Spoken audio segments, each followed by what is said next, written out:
primeiro toque sexual pode ser uma lição de poder? Pode. O prazer ensina de um jeito que a moral jamais ousaria? Sempre. O desejo liberta ou prende? Ambos. O adultério nasce do desejo ou do tédio? Do desejo e do tédio.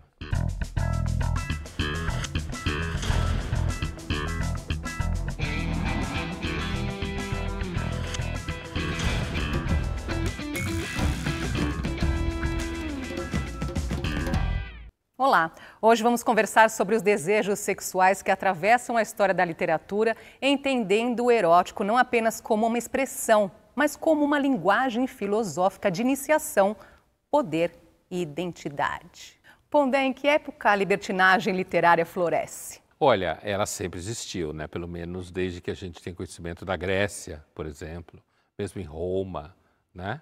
Agora, se a gente for situar o momento em que tentam transformar a libertinagem numa espécie de conceito, né? Século XVIII, isso aparece, por exemplo, aparece na obra do Marquês de Sade, muito famoso, filósofo, né? Mas que escrevia literatura e ficção, não propriamente textos filosóficos. Aparece na obra do Laclos, quando ele escreve Ligações Perigosas. Também a gente vê ali uma reflexão sobre libertinagem, apesar que bem diferente do Sade, né? No Laclos, a coisa desenvolve na direção de um amor que, na realidade, mata o casal protagonista da história, né?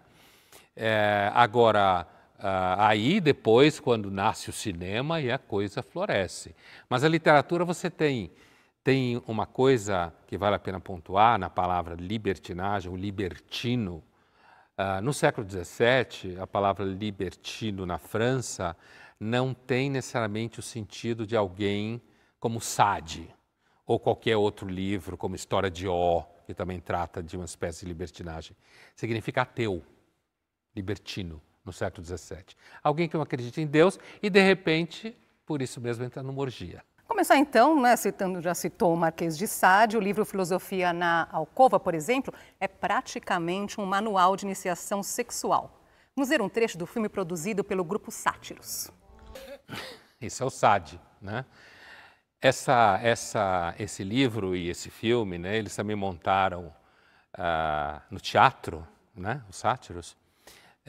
Esse livro conta a história da iniciação de uma jovem chamada Eugénie, né? Século XVIII da França, que o pai, que era libertino, vê um potencial na filha, enquanto a mãe é super católica, inclusive o final, o que acontece com a mãe é terrível, mas eu não preciso contar, né? Não precisa. Eu não preciso contar. E o filósofo Dolmancé, ele está formando ela. Então, a teoria do Sade, a filosofia do Sade, ele é considerado filósofo, ainda que um filósofo um pouco original, né? É que o libertino é uma forma de viver. Por isso é uma filosofia. E o libertino é aquele que se identifica com a natureza. E a natureza é instinto, é crueldade, é beleza, é vício. Então, na medida que ele se identifica com a natureza e com os instintos, então ele não pode, por exemplo, ter ciúmes. Ele não pode se apaixonar no sentido romântico. Por isso que ele fala romance. Agora, se um ato causa prazer, ele seria naturalmente bom, mesmo que isso envolva dor? Então, é difícil dizer que ele seja naturalmente bom. No caso do Sade, é bom no sentido que você sente prazer. E que, nesse sentido, você está livre de amarras. Porque a ideia dele do libertino é o livre da moral, certo? O livre da moral. E mais do que isso, é o livre que se identifica com a natureza, que em si é a moral. A natureza não tem moral, entende? Então, o libertino é alguém que ascendeu a condição de não ser vítima da natureza, nem dos outros libertinos, que se identificam com a natureza. Agora, sentir dor faz parte do prazer. Por isso que o Freud vai pegar o nome do Sade para falar de sadismo. Porque significa alguém que tem prazer em causar sofrimento no outro. Assim como também faz parte do universo do Sade se descobrir que você tem prazer sofrendo, sentindo dor. Mas reduzir, né, o termo sadismo apenas à crueldade sexual é simplista? Do ponto de vista filosófico, é. Tanto é que alguns autores e comentadores, estudiosos em eventos sobre Sade, filósofo, usam a expressão sadiano. Como se fala marxiniano, né? Para se diferenciar de marxista ou assim, então você usa a expressão sadiano, para dizer que você está se referindo à filosofia do Sade, que não é passível de ser reduzida só a sexo e violência sexual, porque a filosofia dele é a natureza é cruel. A filosofia dele é que quando você descobre isso e percebe que em você essa natureza está, você se liberta e tem um verdadeiro prazer. Voltando à filosofia na alcova, se para a moral tradicional o corpo é um obstáculo à virtude, para Sade o corpo é o próprio caminho do pensamento? Olha, pode sim, porque inclusive o Sade é um autor materialista, de certa forma não, ele é materialista, né? Não há propriamente metafísica dele, apesar de que há uma certa suposição de que a natureza tem uma intenção em ser cruel. Mas sim, o corpo pode ser o caminho do pensamento, porque justamente na medida em que você experimenta, é isso que o filósofo Dolman Cedo, filosofia da alcova que a gente viu, está tentando passar a ideia para sua discípula, sua aluna, né? Na medida que o corpo experimenta a dor, sente prazer em sentir dor, sente prazer em causar dor, sente prazer em fazer todo tipo de sexo que você imaginar, né? Quando você experimenta isso, você começa a pensar diferente, transforma seu modo de enxergar o mundo. Então, não é ao contrário, eu penso assim aqui em cima e eu faço aqui. A iniciação é você praticar para daí libertar o pensamento. Agora, enquanto a personagem Eugenie, a discípula de filosofia na alcova, ela se liberta da moral através do conhecimento do prazer, em Os Infortúnios da Virtude, também escrito por Sade, a personagem Justine, ao escolher o caminho da virtude, resistir ao desejo, é punida e sofre. Quando a virtude ela vira fetiche? Então, a comparação entre os dois romances é importante porque no caso da Justine fica muito claro, apesar que na alcova também fica muito claro o caráter cruel da natureza, inclusive de torturar quem é virtuoso. Na obra do Sade, a virtude é um fetiche porque a pessoa virtuosa, no caso da Justine, que é uma menina jovem, bonita, pobre, bondosa, dá vontade de violentá-la na obra, de ser cruel com ela, né? Quanto mais ela sofre, mais ela é virtuosa e mais ela quer ajudar as pessoas e mais as pessoas usam ela. Então, no universo sádico ou sadiano, no sentido filosófico, a virtude é alguma coisa que deixa o libertino com tesão. Porque a pessoa virtuosa, ele tem prazer em destruí-la, de certa forma. Então, você precisa dos virtuosos, porque se o mundo for só libertino, perde um pouco a graça. Agora, quando a virtude vira fetiche, a ideia da virtude como alguma coisa, inclusive a virtude no sentido de busca de castidade, né? Que é o que importa muito aqui no Horizonte, essa ideia de castidade, de pureza, de virgindade, de novo, ela já é um fetiche erótico desde a Grécia. E provavelmente deve ter antes, em outros lugares da Terra que eu não conheço a cultura. Porque é muito comum. Uma pessoa que é muito casta e quer ser muito santa, a proibição do desejo dispara desejo. E entre a santa e a libertina, qual que sobreviveria nos dias de hoje? Olha, eu tenho a impressão que se essas pesquisas que falam por aí que hoje se faz menos sexo, né? A libertina provavelmente não. Porque, inclusive, ia ficar com medo de trocar fluidos, certo? Medo de todo tipo de risco, né?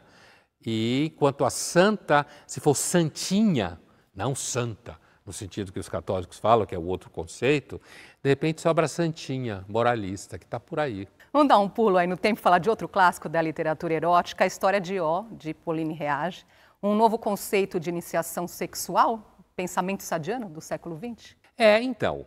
De certa forma é que o livro foi escrito por uma mulher, né? Então, tinha muita gente que achava que foi escrito por homem, né? Esse debate infernal. Diziam, inclusive, que não poderia ter sido escrito por uma mulher, jamais, né? Lê do engano, né? É justamente o oposto da ideia da femme fatale, por exemplo, né? Esse livro, ele é extremamente erótico porque ele fala do desejo de uma mulher e passar por aquilo.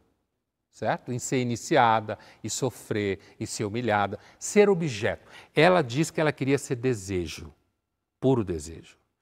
E querer ser desejo, uma das formas mais poderosas de ser desejo é disparar o desejo no outro. É uma das formas mais poderosas, porque na medida em que você dispara o desejo no outro, o seu próprio desejo aumenta. Porque quando alguém deseja você, isso pode disparar o desejo em você, né? E o livro é extremamente erótico. Eu, pessoalmente, acho muito melhor do que a obra do Sade, em termos de erotismo. Justine é forçada, Eugenie é moldada, O consente. E as três se transformam a partir do sexo. Quem pensa goza e quem goza transgride. Bom, essa é a ideia do Sade, né? Essa é a ideia da Pauline Reage, né? Essa, de certa forma, a psicanálise aponta para isso como uma possibilidade, principalmente quando está falando no universo do gozo perverso, né? Apesar de que para a psicanálise, no final do dia, como se diz hoje em dia, de certa forma o neurótico goza melhor porque ele se sente culpado. E a culpa dispara o desejo. Porque é uma forma de proibição. Melhor dizendo, é uma forma de você se punir por aquilo que você fez, aqui falando de culpa no âmbito erótico, é óbvio, e daí isso dispara o desejo para te levar a fazer mais, inclusive, né? Por isso que muitas vezes se associa a imagem de figuras católicas e sexo, por conta do inferno, ou do cristão em geral, né? Mas o gozo ele pode transgredir mesmo, porque inclusive, falando no sentido do senso comum, o gozo pode fazer com que você literalmente perca a cabeça.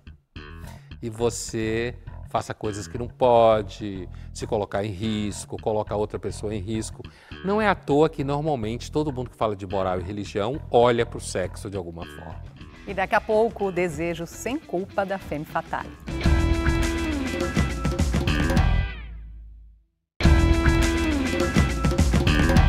Voltamos a falar sobre sexo como transgressão e prazer. Sade nos apresentou as libertinas, a literatura Pulp Fiction e o cinema noir nos mostram a Femme Fatale. Quando surge o fetiche por essa mulher fatal, Pondé? Então, de novo, se a gente for arranhar a história para trás, Afrodite é uma femme fatale, a deusa grega, né? Que quando jogava, digamos assim, seu feitiço sobre os homens, eles enlouqueciam, né? Então, mas, a rigor, os especialistas, a literatura aponta o surgimento da figura da femme fatale na literatura francesa, século XIX. E, por exemplo, você pega personagens como Manon Lescaut, né? Não Lascaux, essa é a caverna, Lescaut, de um escritor francês chamado Abbé Prévost. Essa personagem ela é apontada como sendo assim a primeira femme fatale clara da literatura, porque ela é uma mulher muito bonita, que ela sabe manipular a beleza dela sobre o homem que é apaixonado por ela, né? E ela não é que ela não sofre, não é que a femme fatale não sofre, mas ela leva o sujeito de alguma forma à bancarrota, ao sofrimento, né?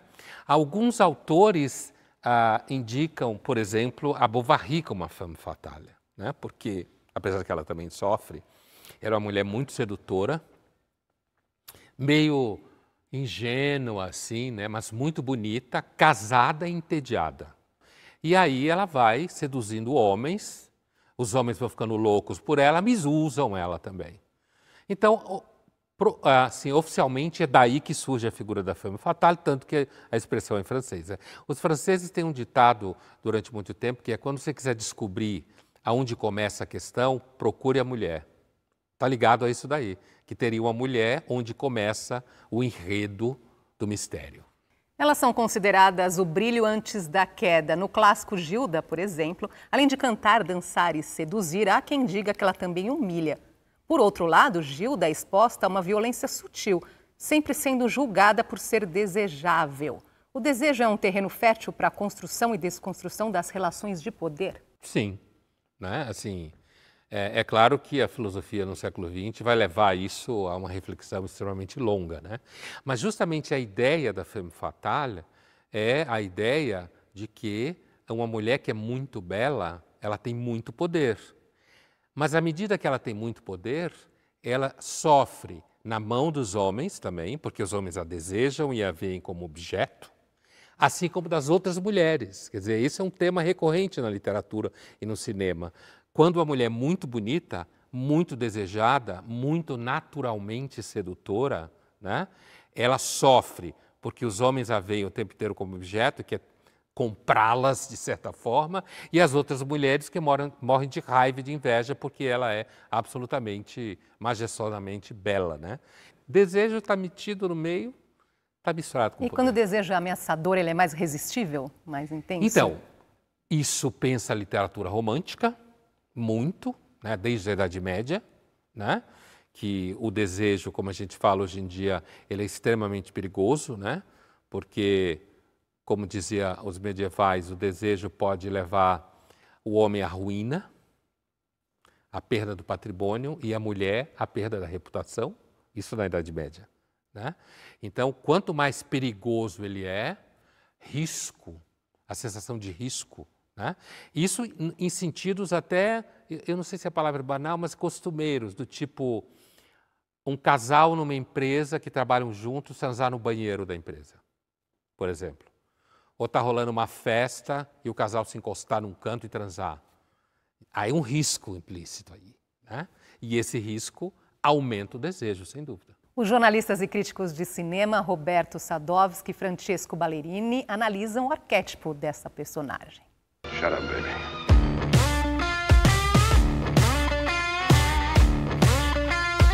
Olha, o arquétipo da Femme Fatale, ela surge bem antes, inclusive, do cinema. Ela já existia em romances, no teatro, mas antigamente, antes do cinema, né, o cinema surge em 1895, então do século XIX para trás, a Femme Fatale era quase como um fetiche masculino. Ela é uma mulher que usa a beleza, a sensualidade e a inteligência a favor daquilo que ela quer.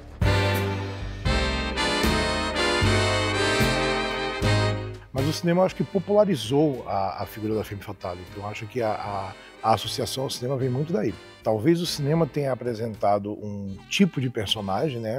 Acho que Pacto de Sangue, do Billy Wilder, foi o mais popular quando essa figura apareceu. Afraid, baby? Yes, I'm afraid. But not of Keys. I'm afraid of us. We're not the same anymore. We did it so we could be together, but instead of that, it's pulling us apart, isn't it, Walter? What are you talking about? And you don't really care whether we see each other or not. Quando a gente volta no tempo, no auge do cinema noir, nos anos 30 e 40, a gente tem que ver que é uma época no meio da guerra, que tinha espionagem real e pessoas reais tentando fazer a balança pender para um lado e para o outro, né? Tem a figura da Mata Hari, né? A espiã da Primeira Guerra, que usava a sensualidade, usava o sexo para conseguir informações para o lado dela na guerra, e era uma forma um pouco mais preto no branco de você apresentar esses arquétipos. A gente vê que o audiovisual hoje em dia, você tem protagonistas que não são sinônimos de personagens do bem. São apenas quem carrega a história, né? Então, e nisso você vai potencializar as Femme Fatales. É o senso de justiça dela, mas ela também é cruel, ela é violenta, ela é injusta, mas existe uma lógica nas ações da Femme Fatale. Quando o mundo vai evoluindo, a gente vai evoluindo também os conceitos e vai atualizando os conceitos também. Então eu acredito que a Femme Fatale hoje ela tem uma carga de sensualidade muito grande. Nos anos 80 e 90, nós tivemos dois clássicos de Femme Fatale no cinema, que foi a Kim Basinger, no Los Angeles Cidade Proibida, de 97, que era uma mulher muito bonita, muito sensual, muito cruel também, e ela que era a protagonista da história, mas a personagem mais famosa dos anos 90, que é a Femme Fatale, é a vivida pela Sharon Stone no Instinto Selvagem. Have you ever fucked on cocaine, Nick?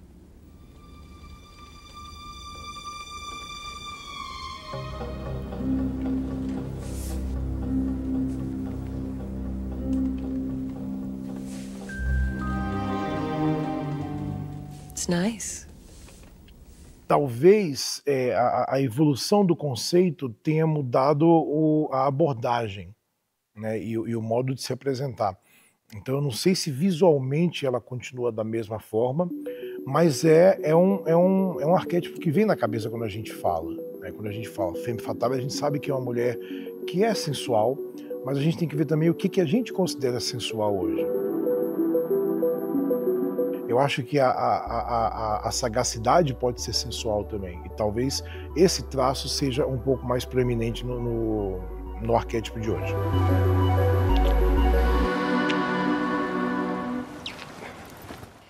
Se você vai para a sensualidade, aí o conceito abre, né? Porque alguém pode considerar sensual uma mulher que é completamente ingênua e de fato é, não fingindo que é. E ela pode se tornar fatal justamente porque ela é ingênua, em relação a alguém que a deseja, eu quero dizer, né?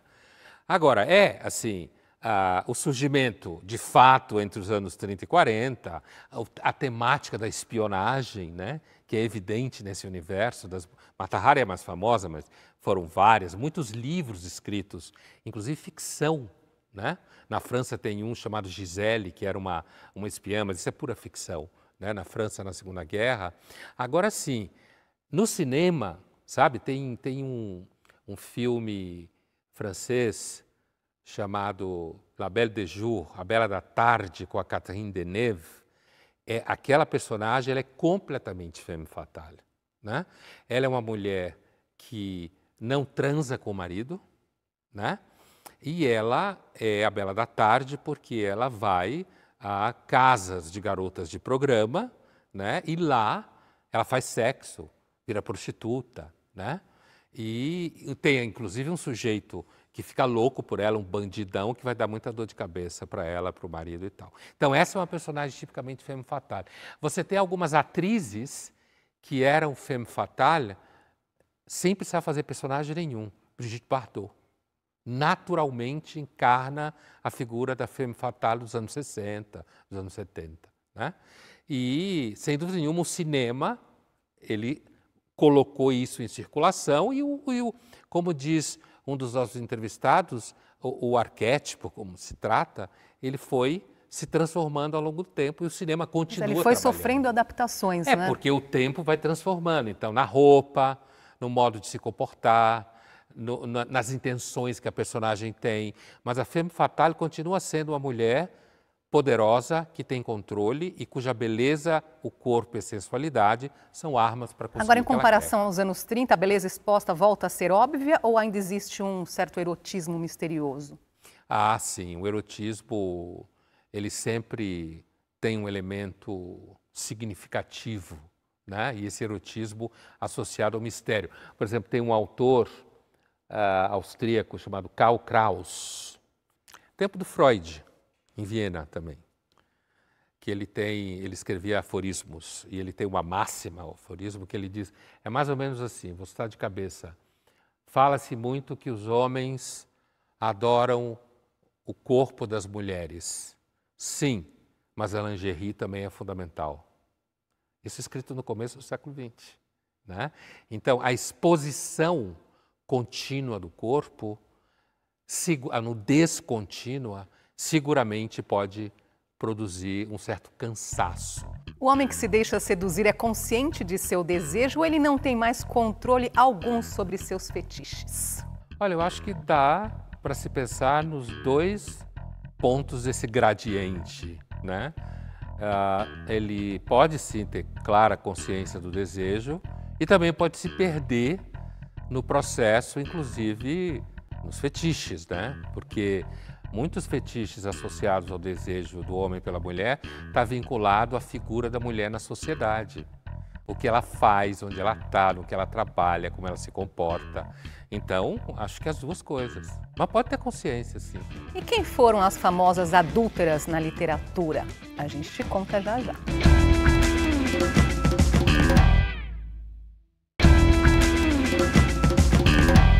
Estamos de volta e continuando o nosso papo sobre sexo, desejo, poder e transgressão.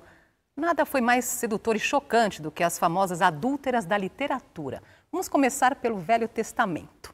Davi avistou de seu reinado uma mulher formosa tomando banho. era Betsabá. Foi um caso de paixão sexual à primeira vista, Pondé? Essa história é muito famosa, né? Começa que o Davi, entre os heróis bíblicos do Velho Testamento, Davi é o grande predileto de Deus. E quando você olha a história, inclusive essa, você diz, mas como, né? Porque o Davi é um personagem que não mente para Deus. E Deus gosta de quem não mente para ele, porque está não mentindo para si mesmo, que Deus sabe tudo, né? E uma das ambições do Davi, que tinha não sei quantas mulheres, né? Ele vê essa mulher, que era a Betsabá, Batsheva em hebraico, ela é mulher de um dos seus generais. Ele cria uma situação para que o general vá para uma frente de batalha e morra. Ele manda ele praticamente numa situação de suicídio, quase, né? Por quê? Porque ele quer casar com ela, ele quer tomar a Betsabá para ele, e ela não pode ser adúltera, né? Porque se ela for adúltera, vão apedrejar ela. Então, matando o marido, assunto resolvido, então. Assunto resolvido, de certa forma. E veja só que ele é o bem amado de Deus. Por quê? Porque ela está livre, ela virou viúva, né? E ao mesmo tempo, ela não corre risco de ser vista como adúltera e, portanto, ser apedrejada até a morte, né? E então é um caso famoso, de fato, essa cena é famosa, que ele vê ela tomando banho, né? Agora, Davi ficou enfraquecido pela luxúria ou como o rei ele quis mostrar quem mandava? A gente não sabe, né? Não dá para saber, né? Seguramente a luxúria, né? Ele enlouquece por ela quando vê ela tomando banho, então meio nua, né? E ele enxerga ela. Agora, a ideia de que ele quis mostrar quem ele manda é inclusive um dos argumentos para defendê-la. Não, ela veio comigo enquanto casada porque eu obriguei a ela. Entendeu? Eu obriguei a ela, porque eu sou rei, então ela teve que aceitar. Então, portanto, ela não é propriamente adúltera. Entende? Então, é claro que se você imaginando uma situação como os reis do Médio Oriente na Antiguidade, o Davi, ele tinha um monte de mulheres, como era muito comum, né? Agora, uma coisa interessante, tanto na Bíblia quanto na região ao redor da Israel antiga, é que essas mulheres sempre são identificadas como mulheres poderosas. Elas influenciam muito o rei.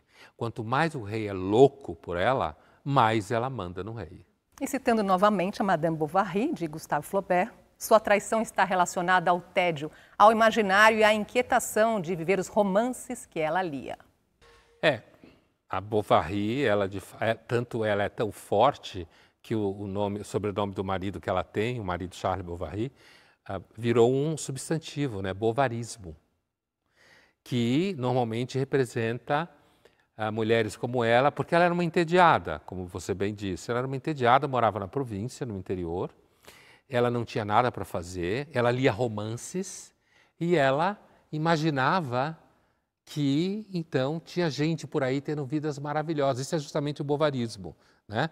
Pessoas que acham que a vida é desinteressante e que vão, sei lá, lançamento de livro, vernissage, feira literária, achando que lá tem um monte de gente interessante, né?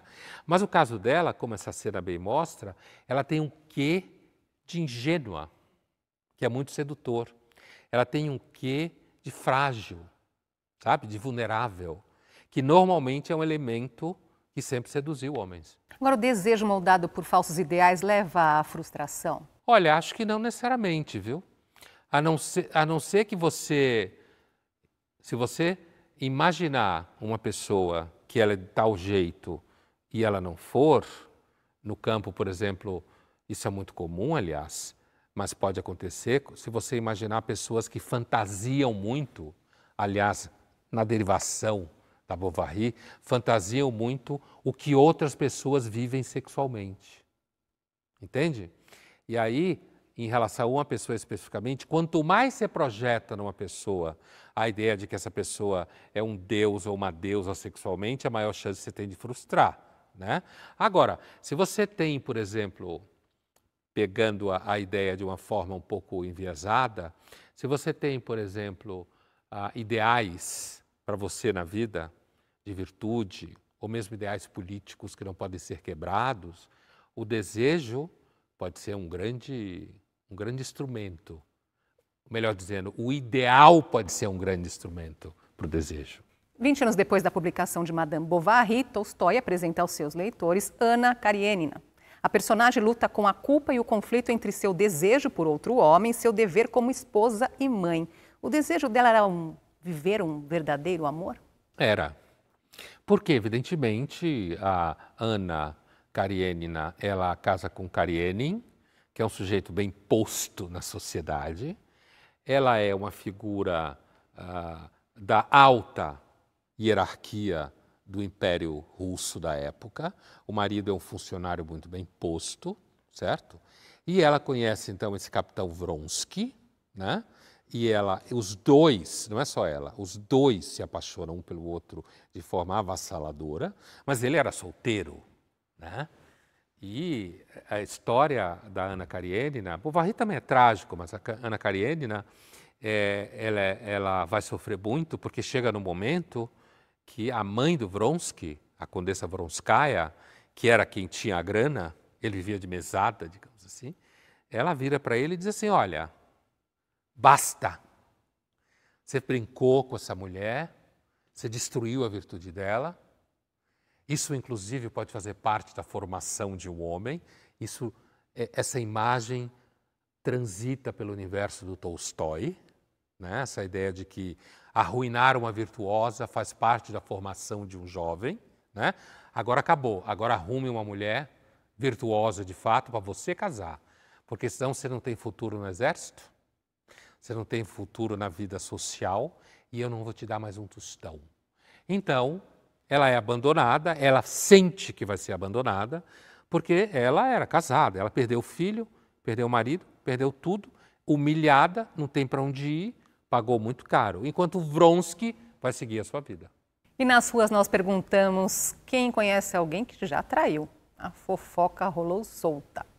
Se eu conheço alguém que já traiu, conheço, e uma pessoa da família contou para a pessoa que foi traída, ela não acreditou, mesmo a pessoa mostrando todas as provas, e rompeu com a pessoa que contou a verdade para ela. A mulher traiu o marido, só que assim, mulher sabe fazer as coisas direito, sabe? Ela pegou e estava saindo de um motel com o amante, e o marido dela estava entrando no motel com a amante dele. Ela pegou, saiu de dentro do carro do amante e falou assim, pode ir, que daqui eu me viro. E aí o marido dela pegou e falou, o que você está fazendo aqui? Ela, eu vim te ver. E até hoje, ó, ele dança miudinho na música que ela toca. Conheço a história de uma pessoa que traiu o companheiro, né? Essa pessoa traiu, assim, não tenho como dizer certeza, mas acho que foi uma questão de carência. Eu conheço, sim, foi bem conturbado. Na verdade, mais de um contexto, eu acho que é bem natural, né, na nossa atualidade, mas não foi comigo, tá? Eu acho que tá todo mundo traindo todo mundo, eu acho isso tão triste, porque o amor é tão lindo, é uma coisa tão gostosa de se viver, mas eu conheço muita gente que trai muita gente, então é meio complicado. Não traiam, tá, gente? Terminamos com um voto de amor, né? Legal, né? Olha, sempre teve gente que trai, a prova é que a própria literatura traz isso à tona, né? A prova é que o Evangelho tem uma famosa personagem, a mulher adúltera, que Jesus vai salvar dos caras que querem tacar pedra nela, né? Então, a traição não é coisa nova. A traição seguramente veio junto com a humanidade, porque é justamente o tema do desejo, né? Que é sempre meio incontrolável e que na época que a gente vive hoje, na verdade, existe muita condenação do desejo, ao contrário do que fica parecendo, né? Agora, essa história primeira que foi contada é hilária, né? Que acontece todo dia, né? Alguém vê X traindo Y, e aí vai para Y, dá provas, você vê já o nível da pessoa, né? Alguém que se dá ao trabalho de fabricar provas né? Contra a adúltera ou o adúltero, né? Para mostrar para a pessoa traída, e o que acontece? Essa pessoa rompe com a figura que foi contar a traição e continua casada ou casado com a pessoa que já estava e supostamente fez a traição, né? Isso é uma lição que todo mundo deve aprender, inclusive porque você nunca sabe o que acontece numa relação, né? Você não sabe mesmo. Ninguém nunca tem clareza suficiente.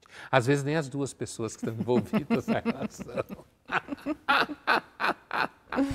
A adúltera, em sua essência literária, é a mulher que deseja e, por desejar, se torna perigosa? Com certeza é uma das formas de entender essa personagem. Porque como ela deseja, e evidente, sempre houve um olhar muito grande sobre o desejo da mulher, eu digo de contenção, né? Proibição. Então, se ela deseja, ela é de fato perigosa, porque se ela deseja... A ideia de que homens e mulheres no universo cristão clássico não desejassem um dos dois, né? Mas assim, tanto que tem um filme espanhol muito legal chamado O Rei Pasmado e a Rainha Nua, em que é um casal de rei e rainha da Espanha que ficam rezando ao redor deles, porque eles são loucos um pelo outro, gozam feito louco e os padres e freira ficam rezando para ver se eles entram na linha e transam para ter filhos.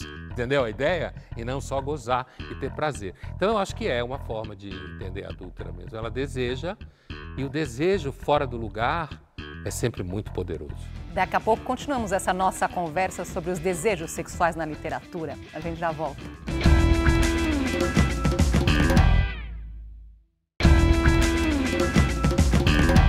Já voltamos e depois de mergulharmos nas mulheres que incendiaram a literatura, a questão agora é: o erotismo nasce do mistério, mas no mundo em que tudo está exposto, o que ainda nos resta para imaginar? Pondé.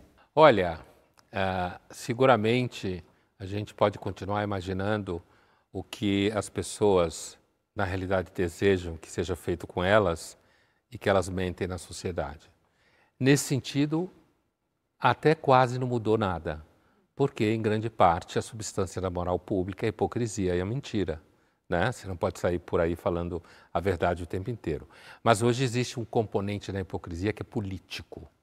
Não no sentido de político partidário, no sentido das análises políticas do desejo, das relações entre homem e mulher e tudo mais, homem-homem, mulher-mulher. Então, existem componentes políticos. Então, talvez hoje, digamos assim, o erotismo transgressor seja levar alguém que tem um discurso político bonitinho ali onde ela quer ir, mas finge que não quer. Aí o moralismo é colocado em xeque, então. Sempre, né? Sempre.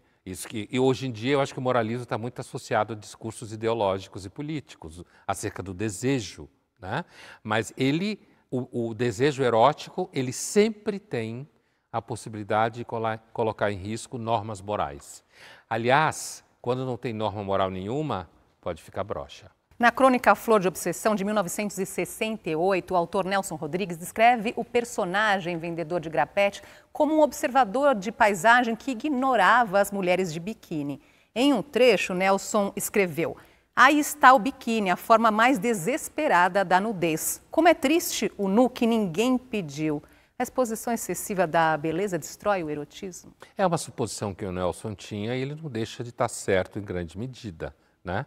A exposição massiva do corpo e a perda de qualquer mistério do corpo pode produzir perda de desejo, o que hoje a gente sabe muito bem, e a suspeita do Nelson mais profunda a respeito desse assunto é que a revolução sexual que estava em curso na época viesse a matar o desejo sexual. Lá atrás você citou o aforismo de Karl Kraus. Falou mais ou menos. Aos trancos e barrancos. Falou aos trancos e barrancos, vou falar aqui a frase. Não é o corpo nu que excita, mas a ideia de que ele possa se desnudar a qualquer momento. Então, quer dizer, a beleza tem que ter um quê de mistério aí. E aí ele vai falar da lingerie, né? Que é famosa, o desejo pela lingerie, sem dúvida, né? Karl Kraus era chamado de língua de fogo, porque ele falava coisas que horrorizava a Viena da época dele. Sem dúvida, a ideia está aí. A ideia de que a nudez contínua, o Nelson fala, a nudez que não é pedida, né, que não é desejada, que é exposta naturalmente.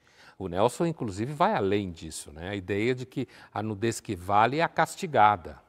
O Nelson dominava muito bem esse vínculo entre proibição e desejo, muito bem na obra dele, de forma triunfal, assim. E o Karl Kraus captou justamente isso. Olha, o corpo nu não é só a questão. O corpo nu é antes de ficar nu. E por que ele ficou? E como ele se encobria? né? Por isso que muitas vezes é muito comum muitos homens dizer que quando vão a países muçulmanos e veem mulheres com véus, acham elas lindas. Tem participação das redes sociais. Hoje é a vez do Wilson Crivelin, que ele pergunta: todo desejo tem seu preço? Bom, essa frase pode ser respondida de várias formas, né? Inclusive preço no sentido de grana, né? Porque tudo na vida tem preço. Por que o desejo não teria, né? Mas independente dessa interpretação, é possível a gente imaginar, eu não sei se todo, né? Um desejo não realizado pode ter um preço, que é você ir para casa chupando o dedo, né? Sem poder fazer nada do que você queria. Mas é possível, sim, que o desejo tenha preço. Principalmente quando ele é esse desejo que a gente está tratando aqui, né?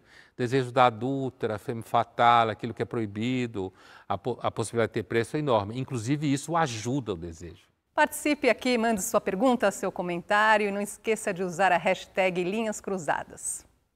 A personagem Solange do conto A Dama do Lotação, de Nelson Rodrigues, é um reflexo do que acontece com o desejo feminino quando a sociedade moralista exige pureza e mesmo assim cultua o corpo.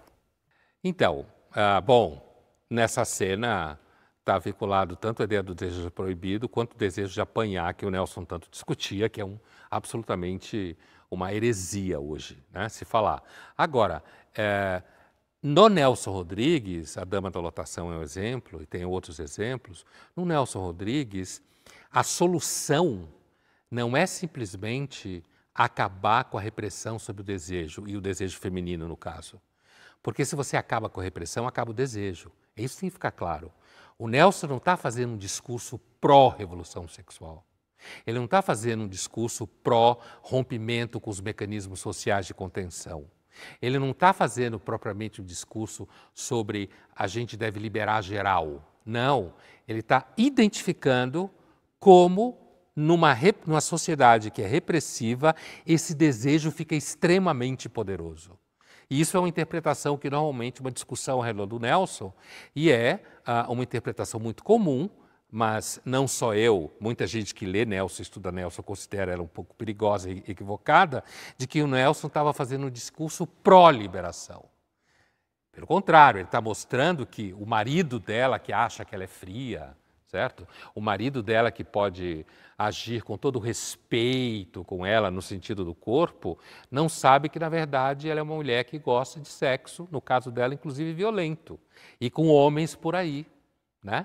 Ou seja, ele não satisfaz a ela e ela fica fria, porque justamente o marido dela nessa história é um típico corno do Nelson Rodrigues, né? E o homem ele tende a exercer aí uma falsa moralidade, finge ser anjo, como dizia o Nelson, e aí depois aí, 4 paredes, outra história. Sem dúvida, né? Inclusive você tem personagens, toda nudez será castigada, que o sujeito é louco pela prostituta, né? Que de cara é apaixonada por ele, depois vai se apaixonar pelo filho, que por sua vez se apaixona por um boliviano na cadeia, uma longa história. Mas assim, que a mulher dele morreu, era uma santa, né? Absolutamente santa, e ele é louco pela prostituta justamente porque ela faz tudo que a mulher dele não fazia. E ele, na sociedade, é um sujeito super honesto, sabe? Reto, que não fazia nada de errado, que era um santinho, no sentido. E não, na realidade ele gostava da prostituta justamente porque ela fazia tudo o que ele queria e realizava todos os desejos. Aliás, isso é um tema literário, né? Se a adúltera é um tema literário, a ideia do marido que não consegue ter na esposa aquela mulher que ele sonha, e daí ele tem que procurar outra, muitas vezes a prostituta é muito comum. O desejo precisa de conflito e tensão? Olha, o próprio Freud já deixou isso bem claro, né? Um desejo que não tem atrito, ele tende a morrer. Essa é uma discussão, na nossa época poderia acontecer, mas não tem acontecido muito, porque grande parte continua acreditando nessa historinha da revolução sexual, de quanto mais liberdade, mais desejo, quando, na verdade, um desejo que não tem conflito, ele tende a acabar, né? Por isso que a obra do Nelson, ela trata justamente em todos os níveis, e de como, inclusive, as pessoas podem ter medo do amor, justamente com possibilidade de perder o controle sobre seu desejo. Então teme amar, prefere pagar pelo sexo do que se apaixonar por alguém perdidamente, porque vai perder o controle, né? Mas quando aí... você paga pelo sexo, você sempre tem controle. Mas perde o controle e perde o que mais? Perde o controle, perde a reputação, pode perder o patrimônio. Se for casado, perder o casamento, perder os filhos, que podem condenar a pessoa, né? Pode perder tudo. Nós citamos aqui várias mulheres, não é? E existia uma mulher perfeita para o Nelson? Ele idealizava alguma mulher perfeita? Olha, eu não diria uma mulher perfeita, porque no universo rodriguiano não existe perfeição. Na realidade, é uma grande sinfonia sobre imperfeições e a beleza das imperfeições humanas, né? Mas eu posso pensar aqui de cara 2 tipos de mulher que são profundamente desejáveis.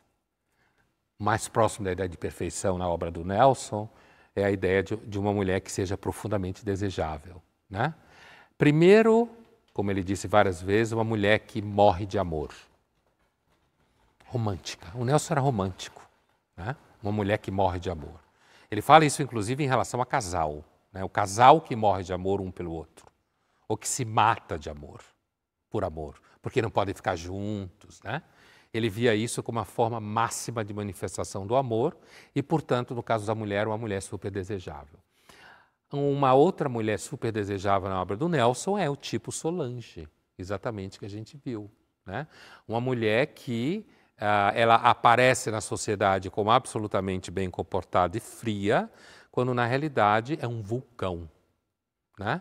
À procura de algum homem que seja capaz de viver esse vulcão junto com ela e fazer o que ela quer que faça com ela. Essa é uma mulher muito desejável na obra do Nelson.